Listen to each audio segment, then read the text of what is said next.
This is 24-year-old Umar Farouk Abdulmutallab, training to be a terrorist. He is a well-educated Nigerian from an upper-class family. Around the world, he is known as Al-Qaeda's Christmas Day underwear bomber for his failed suicide bombing attempt in the final 7 minutes of Flight 253 from Amsterdam to Detroit in 2009. ALAIN GHONDA was on the plane and sitting in the row across from the suspect. And then I saw the smoke coming out of his clothes, so I yelled, "Fire, fire!" And as the smoke started coming, about 2 minutes later, I saw a big flame coming out of his clothes, and he had his hand like he was moving something, doing something, so I yelled, "He's a terrorist." This week, jury selection for the trial begins in Detroit, and Abdulmutallab is set to defend himself. America is so attuned to terrorism now, and you have a very high-profile case.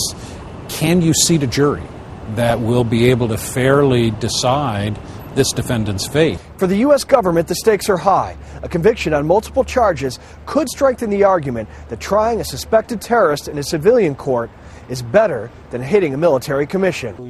Abdulmutallab told authorities that he was trained in Yemen and was inspired by Anwar al-Awlaki, a U.S.-born cleric who was ironically just killed days ago by a U.S. airstrike into his hideaway in the mountains of Yemen. These developments could cause potential problems for the judge and the trial. What you'll see in the jury selection is really the first effort by the judge to get control of the case. And will she be able to control the defendant and keep him from poisoning the jury? He already made at least one initial effort at that when he shouted out that Osama bin Laden was alive. And so that'll be our first indicator as to how this trial is going to go.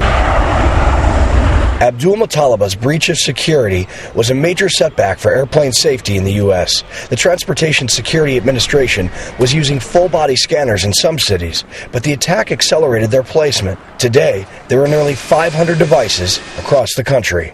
The trial is set to begin October 10th in Detroit. Robert Ray, Associated Press, Detroit.